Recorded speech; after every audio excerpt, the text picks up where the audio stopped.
Part 5, From Worry to Trust, and Then Some. Chapter 14, No Way, Not Our Daughter. Come to recovery for yourself. I was 46 years old the day I protested.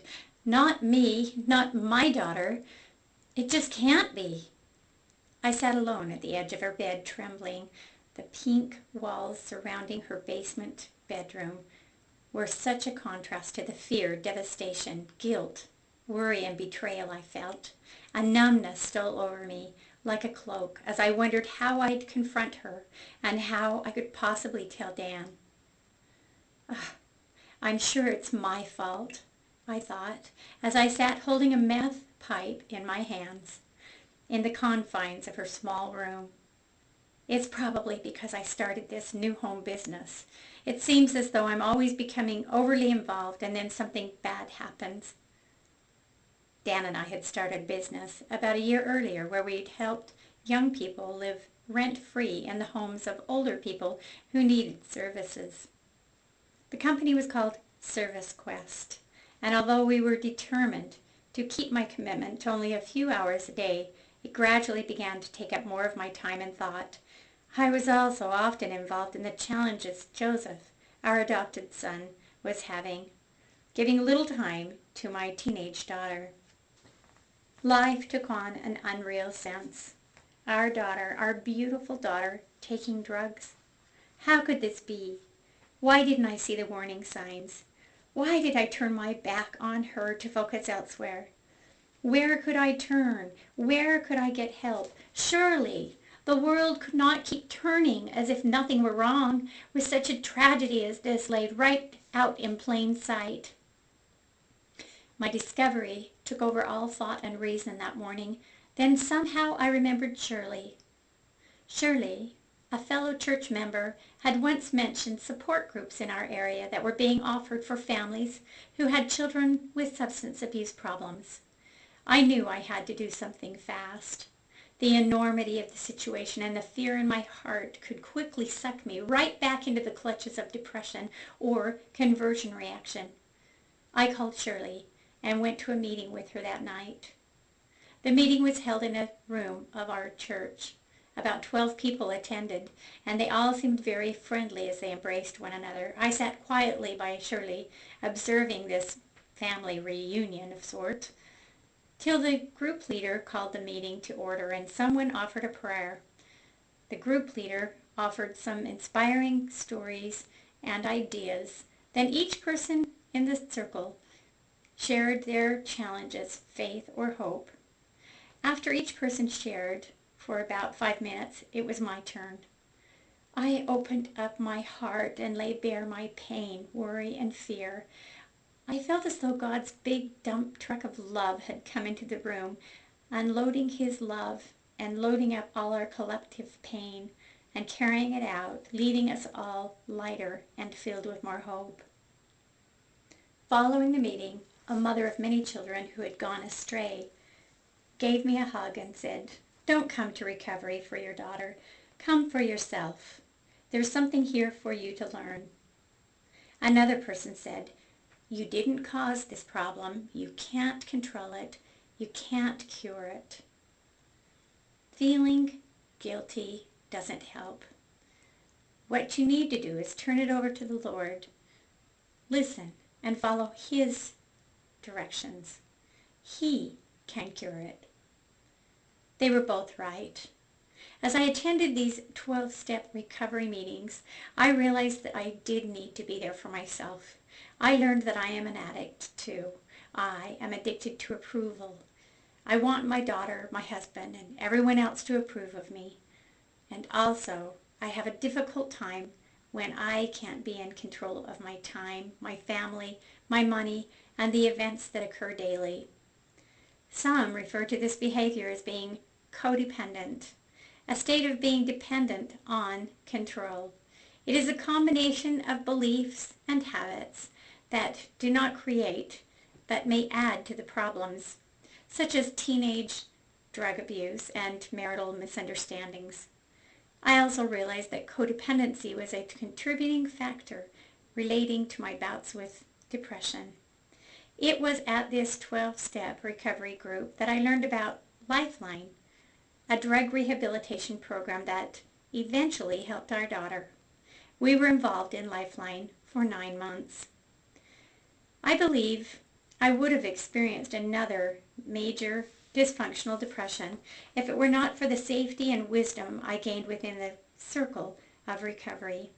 In recovery, I could share my story knowing that it would remain confidential.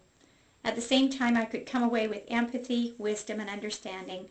Often there were special individual prayers offered after the meeting was over. Recovery often became another heaven on earth for me. Hidden nightmares in my dream. I met a friend in recovery, she said, who discovered that she had been sexually abused as a child because of the way she reacted to her dental work. These words reached out and caught me after a recovery meeting one night, and I turned back to join the conversation in the hallway of a church house. Apparently, the dental work that had been done in her mouth had triggered memories of childhood abuse. The memories brought her to the safe and loving rooms of recovery and allowed her to take her first steps towards healing. Wow, God works in mysterious ways, I thought, as I drove out of the parking lot and reflected on the many miracles in my life lately. Although things weren't perfect at home, I could walk. Dan and I were working together more. Our daughter was talking with us more. And my codependency issues were decreasing since I began attending recovery.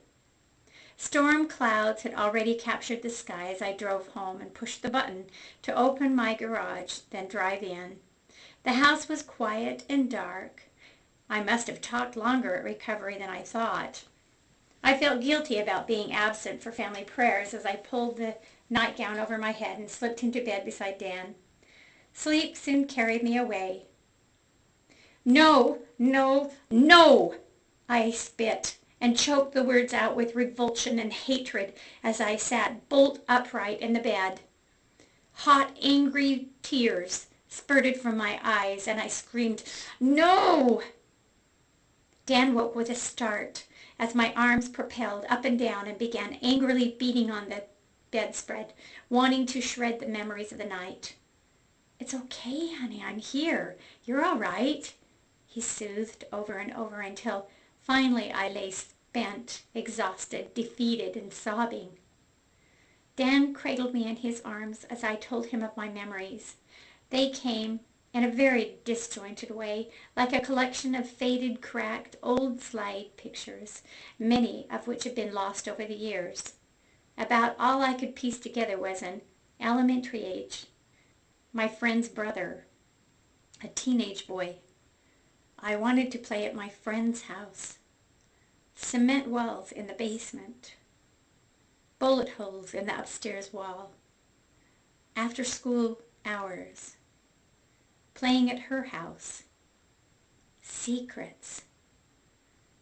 Years later, reading about a girl who was abused and nearly vomiting. So angry. The memories were filtered and unorganized. I didn't know which were true and which were not true. I only knew that they were painful, explosive, intrusive, and shocking to me. Dan listened as he tried to connect the dots. He suggested that I discuss it with my therapist so I could make sense of what I was feeling. As I waited for my appointment, fragments of the past kept lurking around the corners of the present, and I wondered if I was going crazy. Was I making those memories up? Was it just a bad dream? I had to know. When I went to see my therapist, Carolyn, I described what had happened, and she explained.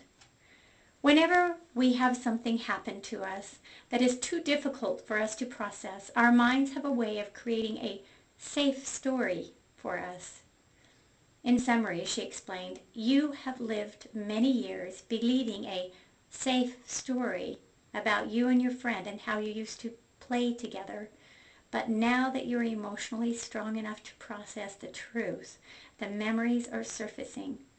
Based on your dream and your memories, I would say that you experienced sexual abuse.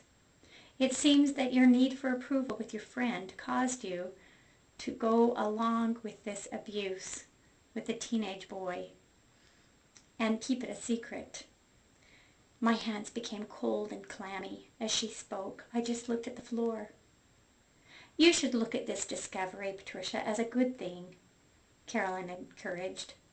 It makes sense to me that when you were at the dentist, the pain and fear you were experiencing triggered memories of pain and fear you experienced as a child and became intense enough that it flipped the switch that began your conversion reaction.